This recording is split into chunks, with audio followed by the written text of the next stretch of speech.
Good evening, church. Welcome to this May 5th edition of the Midweek Update.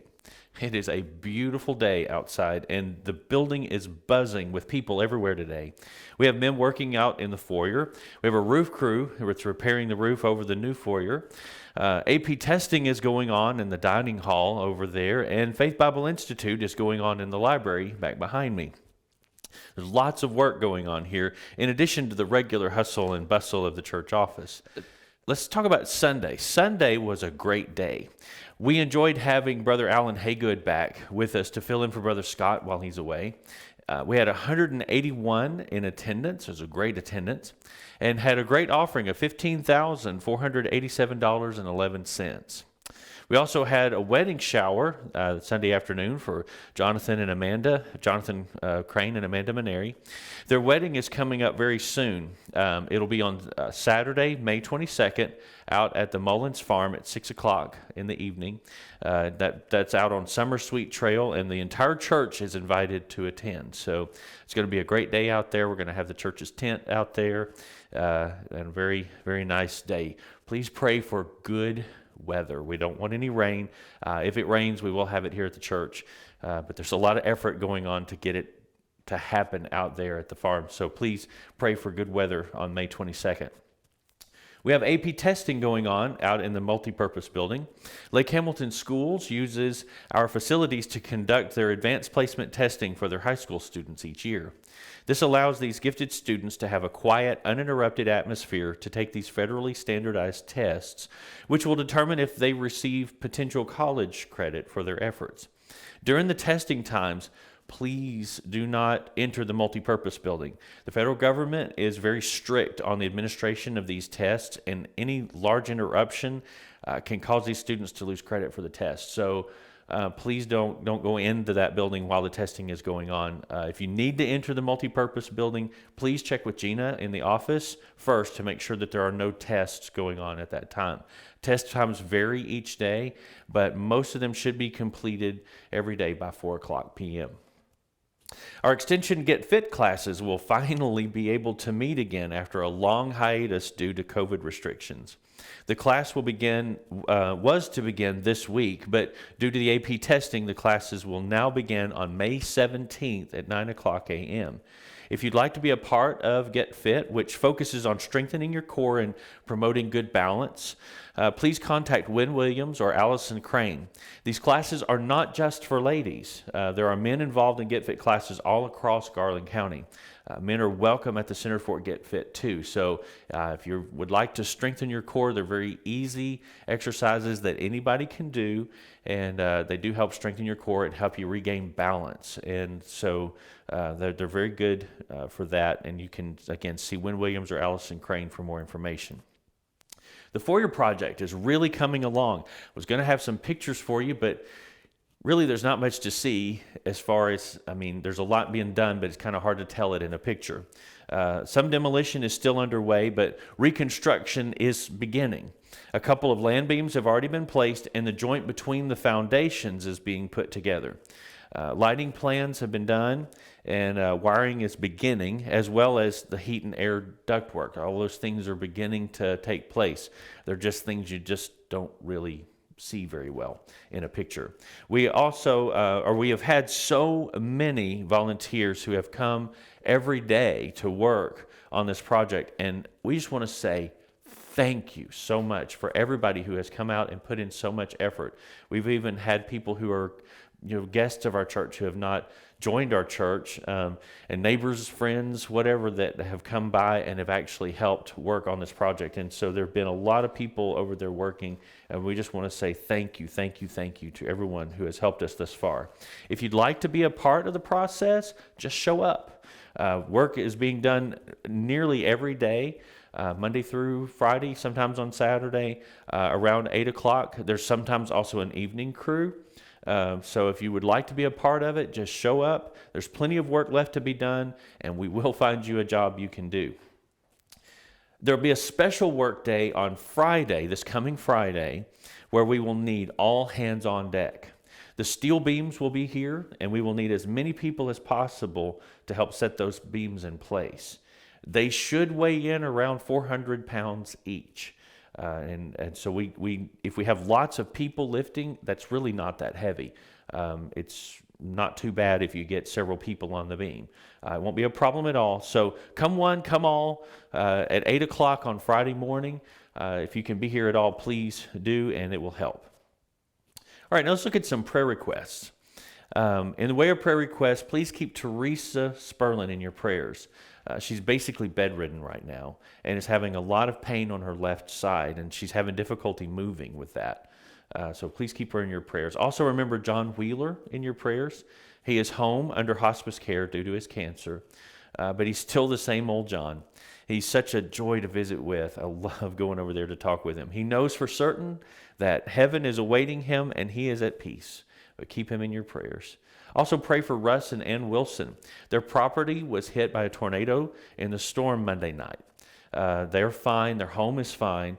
But they did lose several trees. Their boat dock was damaged and Russ's truck was damaged. And they're still trying to figure out what all needs to be done. There are some large oak trees that are uprooted and leaning and haven't fallen yet. So they're kind of dangerous. And so be in prayer for them as they're trying to work out what all needs to be done to recover from that tornado damage.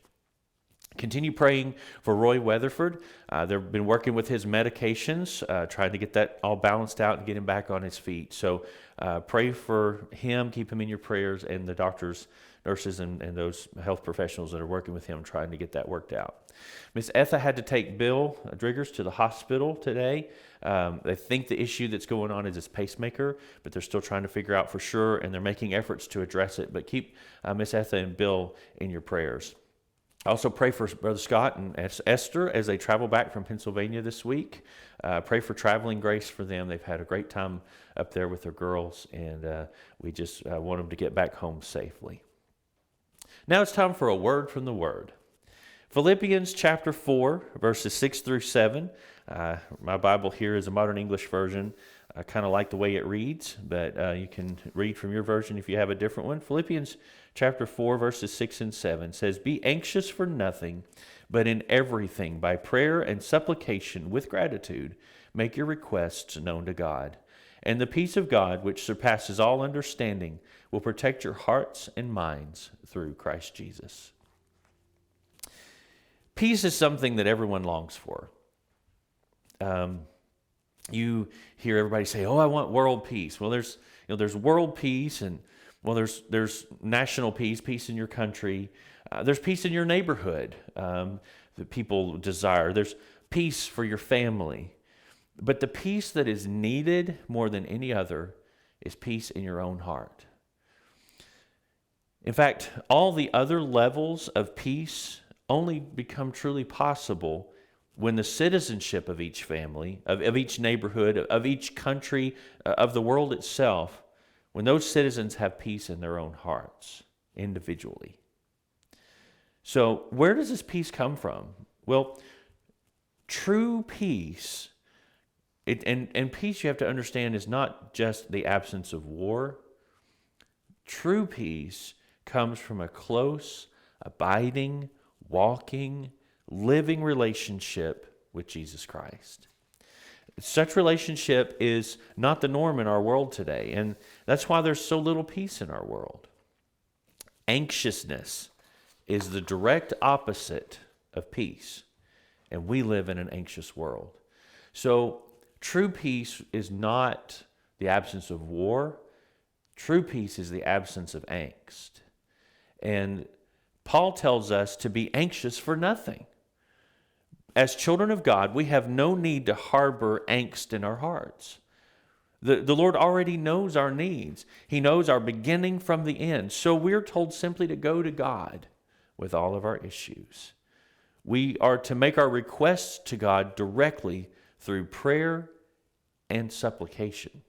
This means praying about our problems and difficulties, but not just flippant prayers, not just casting something out there, but truly coming before the Lord. He wants us to understand the depths of our problems and how unable we are to handle them on our own, and then come before Him with a serious prayer, an earnest prayer that demonstrates that we are truly depending upon Him, not just looking to Him as a wish granter, like some sort of genie in a bottle. The Lord wants to see us truly depend on him and look to him as our true source. That is supplication. And when we come before God with a heart like that and make our requests known to him, we will find the peace of God washing over our lives and all the angst just melting away, because we know that the creator of the universe and all that is has just heard our prayer, and in his love and amazing grace will answer. You have to have that relationship with Jesus. You have to have that true understanding of who you are in light of who God is, and come before him humbly and just lay it at his feet. It won't really make sense. I mean, after all, the problem's still going to be there. He's not saying that necessarily all of your problems will just go away every time you pray. But he is saying that even with the problem there, this peace that passes understanding will pour over us, and we can live confidently in Jesus, knowing that he will carry us and guide us through, even if we have to go through the middle of the problem, knowing that we have our Lord there in a close, abiding relationship. When we call out to him and ask him to help us, that peace will wash over us, and it's peace that's beyond understanding. And we will gain this confidence through that as he guides us through. It's not going to make sense, but we will be able to live confidently in Jesus. And that confidence will build faith as we see the Lord working in our lives. And that faith will strengthen our relationship with the Lord. And that close relationship will protect us. It will protect our hearts, and it will protect our minds. But it all comes with admitting that we are unable to handle the mess of our own lives on our own, and then coming humbly to the throne of grace and laying our worries and our cares at the feet of Jesus, demonstrating a true faith and earnestness in our prayers, and trusting that the Lord not only hears, but he cares, and his grace is sufficient to handle anything we may bring to him. That's the God we serve, and that's the peace he gives. Be blessed, church. We'll see you on Sunday.